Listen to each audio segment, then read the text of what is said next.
নমস্কার। আমি আজকে সমাজ স্টুডেন্টদেরকে সবাইকে ধন্যবাদ জ্ঞাপন করছি আমার অন্তরের অন্তঃস্থল থেকে, যারা আমাদের আগের ভিডিওতে কমেন্ট করেছে, ইউটিউবে সাবস্ক্রাইব করেছে, তাদেরকে আমার ধন্যবাদ। আজকে যে টপিকটা আমি নিয়ে উপস্থিত হয়েছি সেটা হচ্ছে ফিয়ার এবং ফোবিয়া। ফিয়ার জিনিসটা কি? আমাদের প্রত্যেকের মধ্যে রয়েছে ফিয়ার। ফিয়ার হলো একটা ইমোশনাল স্টেট, যেটা আমাদের আপকামিং কোনো ডেঞ্জার বা কোনো থ্রেট থেকে আমরা একটা নেগেটিভ ফিলিংস তৈরি করি, সেটাকে বলছি আমাদের ভয় বা ফিয়ার। এবং ফিয়ার এবং ফোবিয়াটা কি না, ফোবিয়াটা হলো কোনো জিনিসের প্রতি আমরা যখন বিশেষভাবে ফিয়ারফুল হয়ে যাই সেটাকে বলছি ফোবিয়া। আমরা সবাই জানি জলের প্রতি যখন প্রচন্ড ভয় হয় রেবিজের ক্ষেত্রে, অর্থাৎ জলাতঙ্ক রোগের ক্ষেত্রে, তখন হচ্ছে হাইড্রোফোবিয়া। যখন আগুনের ক্ষেত্রে হয় তখন তাকে বলি পাইরোফোবিয়া, এবং যখন উচ্চতাতে উঠে যায় তখন সেটাকে বলছি অ্যাক্রোফোবিয়া, এবং যেটা আমরা আকাশে উড়োজাহাজে উড়ার ক্ষেত্রে ভয় পাই সেটা হচ্ছে অ্যারোফোবিয়া। এবং সবচেয়ে কমন যে প্রবলেমটা রয়েছে গ্লসোফোবিয়া, স্টুডেন্টদের মধ্যে খুবই কমন, কারণ স্টেজ পারফরম্যান্স করার সময় তারা খুবই ভীত সন্ত্রস্ত হয়ে পড়ে। এবং গাইনোফোবিয়া অর্থাৎ মহিলাদের সাথে কোনো কথা বলতে গিয়ে ভয়, এবং মহিলাদের পুরুষদের ভয় অ্যান্ড্রোফোবিয়া। আর সবচেয়ে লাস্ট যেটা বলতে চাচ্ছি আমি, এক্সামিনোফোবিয়া, অর্থাৎ এক্সাম এলে স্টুডেন্টরা ভয়ে সন্ত্রস্ত হয়ে যায়, প্যানিকফুল হয়ে যায়, ফ্রাইটফুল হয়ে যায়, সেটা হচ্ছে এক্সামিনোফোবিয়া।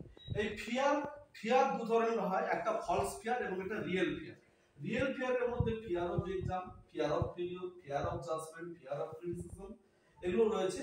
আর ফলস ফিয়ারের মধ্যে রয়েছে কি আছে, যে ফলস ফিয়ার হলো false evidence appear real, that is called false fear, অর্থাৎ ফলস এভিডেন্স, যেটার কোনো অস্তিত্ব নেই। আজকে আমরা রিয়েল ফিয়ার সম্বন্ধে দু একটা কথা বলি। ফিয়ার অফ এক্সাম, আমরা যদি এই এক্সামকে ফিয়ারফুল হয়ে যাই এক্সামের প্রতি, তাহলে আমরা এক্সামিনেশন ঠিকঠাক ভাবে কখনোই দিতে পারবো না। এক। দু নম্বর ফিয়ার অফ ফেলিওর, যেখানে সাকসেস রয়েছে সেখানে স্টুডেন্ট একটু জেনে রাখবে সব জায়গাতে ফেলিওর রয়েছে। Without failure there is no success. Fear of judgement, তুমি যাই করো না কেন তোমাকে লোক জাজ করবে, বসে থাকলেও জাজ করবে, শুয়ে থাকলেও জাজ করবে, কিছু বললেও জাজ করবে, না বললেও জাজ করবে। তাই এটাকে অপরের জাজমেন্টের উপর নিজেকে ছেড়ে দেবে না। Don't be football of others people opinion, অর্থাৎ অন্যের মতামত নিয়ে নিজেকে ফাঁসিয়ে দেবে না।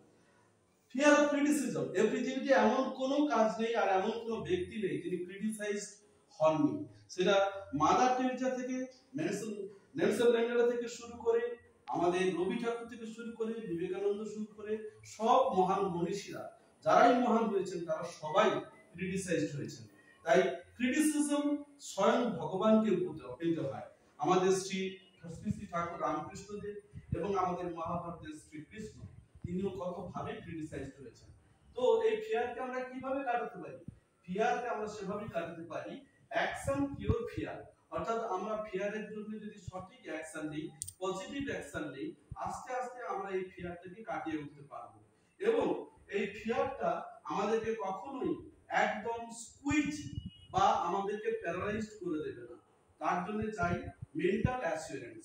আমি আর কিছু বলতে চাচ্ছি না, আমি রবি ঠাকুরের সেই বিখ্যাত একটা ফিয়ার সম্বন্ধে আমি বলি। চিত্ত যেথা ভয় শূন্য, উচ্চ যেথা শীত, জ্ঞান যেথা মুক্ত, যেথা গৃহের প্রাচীর আপন প্রাঙ্গণ তলে দিবস সর্বরি, বসুধারে রাখে নাই খণ্ড ক্ষুদ্র করি। তাই মাই ডিয়ার স্টুডেন্ট, তোমাদের যদি কারো এই প্রচন্ড পরিমাণে ফিয়ার থেকে থাকে, নিজের প্রতি ডাউট থেকে থাকে, আমাকে আমার অ্যাসিস্ট্যান্টশিপ নিতে তোমরা ভুলো না। আমি তোমাকে গাইড করব, এনরিচ করব, অ্যাসিস্ট করব, মোটিভেট করব as best as possible। So ধন্যবাদ, সবাই ভালো থাকবে।